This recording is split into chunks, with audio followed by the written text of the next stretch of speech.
say action. So, like when he says Americans from all walks of life continue to donate, and follow the examples of 150,000 who already donated 22 million to the Hispanic Federation, he was like appealing to them, like making them feel like they needed to donate, like it would make them a better person. Very good. Okay.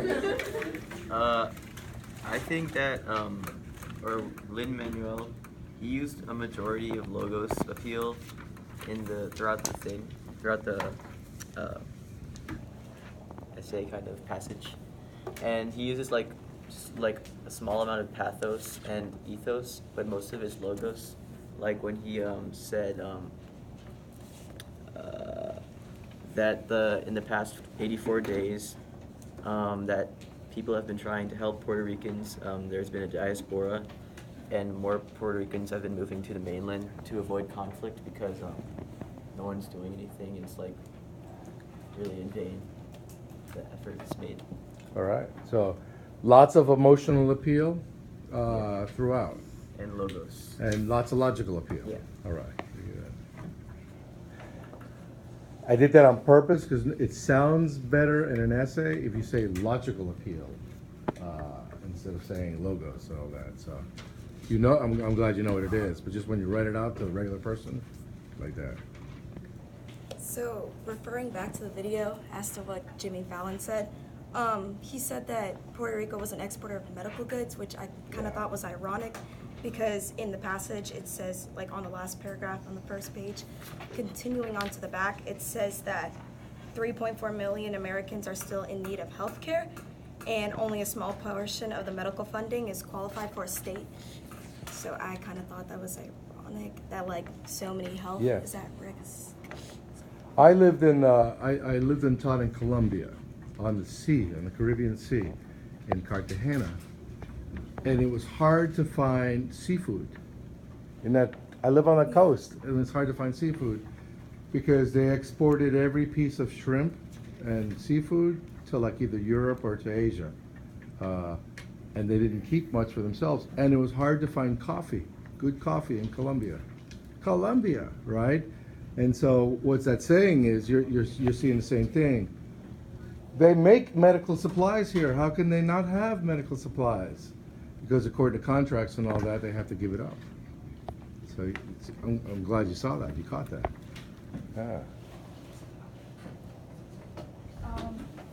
Something you told us to skip over in the packet was diction, and I thought that was really important in this article. Go for it. So he said things like the crippling 20% excess tax and the thing that he said about diaspora, like those don't have nice connotation. It gives off the feeling of like hopelessness.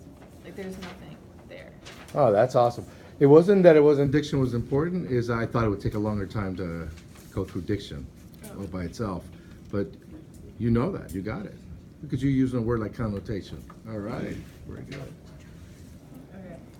He uses identification when he says calling members of Congress, knocking on their doors and asking you to do the same is strange territory for me. He's saying, I'm not used to this either. I normally write songs, but like it's important enough that I'm going out of my comfort zone to do it, so you should too. And so he's like relating to them by saying that he's not used to it either. Very good. Yeah, awesome. Yeah. Okay, so well, I think that he uses a more emotional standpoint to get people motivate them to help out. And back to what she was saying about he's stating that he doesn't have any credentials, he's an entertainer, but this is so important to him and he's so passionate about it that he is going out of his way to help out this community of people that he so much relates to, and so much because he has an uncle who lives in Puerto Rico, and that's just that's familiar to him, and I think that he uses some logical appeal to it also, because some people are more a more factual standpoint as to why they should like be helping out. So he's trying to appeal to like different kinds of readers. Awesome. Very good. Nice. Nice. Love that. I'm wearing lotion. I just wanted to like mention something that's kind of important but hasn't been mentioned. There was a slight bit of like the ethos appeal right at the beginning. Good. We identified it as pathos, but it can also be seen as ethos because he was talking about his uncle, and while that appeals to the emotion, it also appeals to his credibility that he's not just a person talking about the situation, he's a person who has personally dealt with the situation and has a personal connection to the situation, which, since he mentions that early on, I feel like that makes the paper a lot more credible because it's not just some random person, another like just random voice speaking out against it. It's a personal connection that he knows what he's talking about, he knows what he's doing, and like Janine said a minute ago, he was talking about how he's not usually this type of person, like he's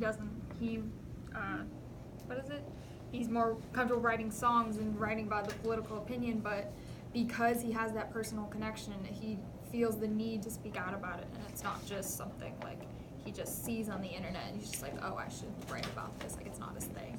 Yeah, Haley, he hadn't done Hamilton in about 2.5 years. Other people now have been doing it.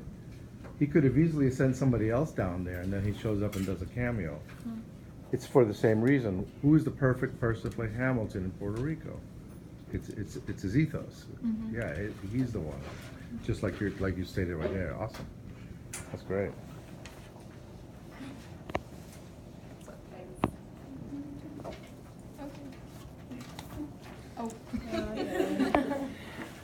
So towards the end of the column that he wrote, I actually found like hints of appeal to nostalgia in a way, because he says that even though he remains in awe of the generosity of everyday Americans, his uncle Elvin, so many others wait in Puerto Rico, and to me, I was like, well, are they waiting for a change, or are they waiting to for a restoration of how things used to be?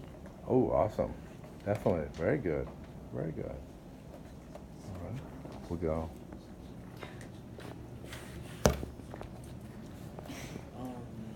So for number 2, I said that he uses repetition in the beginning when he's talking about his uncle. He like restates what he says to just say how serious it is and how it really affects him, because it's really important, like taking a shower, because you want to take a shower to be clean, but turn on a light because you won't be able to see with that, or even using the refrigerator just to have fresh food. And I said illusion in the second paragraph where he said it reminds me of Ricky Martin's song. And he said he used statistics the most, but I know that statistics would be the best to use because it's like the most that's factual evidence, and it's like it's so the readers know that that's true, so they really know what's happening. Because when you give people numbers, that just gives them like just more Reassurance. Yeah, more reassurance that's actually happening. So like when they do, like if they do plan to donate, they know that it's not fake, and that their money is actually going to a greater cause. All right. Awesome. Does anybody else have another rhetorical choice? Okay. Cameron. I think he uses moral reasoning at the end, like where it says, it's becoming increasingly clear that helping Puerto Rico is not just the right thing to do, it's also politically the smart thing to do. I don't know how to elaborate on that, but It's the smart thing to do. yeah, because they're struggling, as we were like, you're not really doing much, and like, if we all helped out, then it would kind of like, benefit them, and then it could all, be over, and everybody kind of like be at peace. Very good. Oh, that was me. I had a little bit of sink to that ball.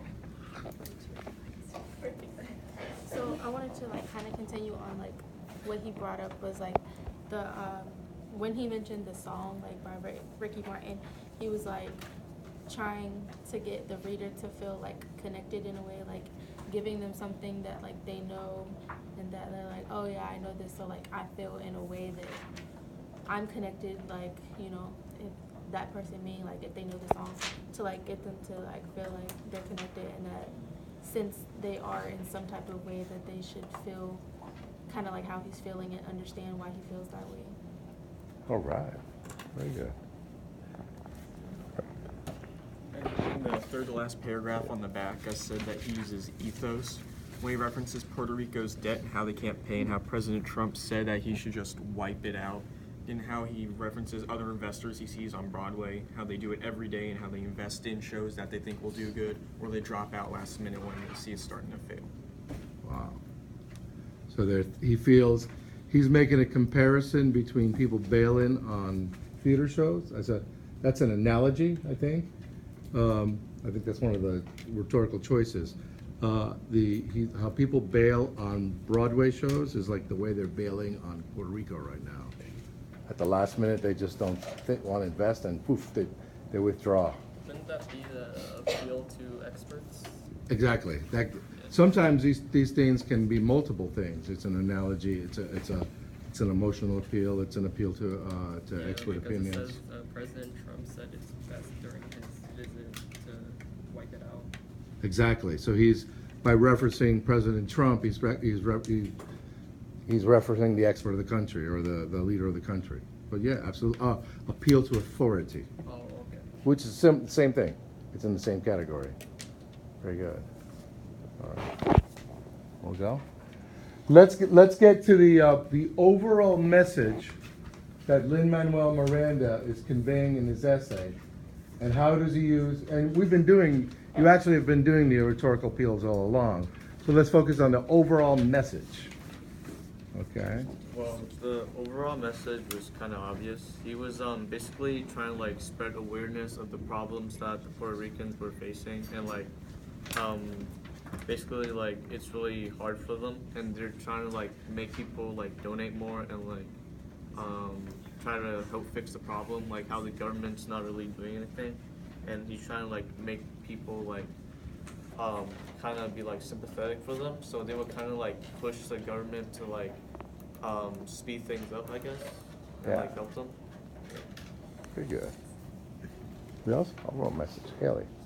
Okay, like you said, yeah, the overall message was kind of obvious about how it was to spread awareness about the situation in Puerto Rico, but I also felt like an underlying message was that like how easy of a problem it could be to fix. Like the government, they have the ability and the means to fix the underlying cause of the ongoing problem, but they just don't want to, and they just don't deem it as a tough enough situation to deal with.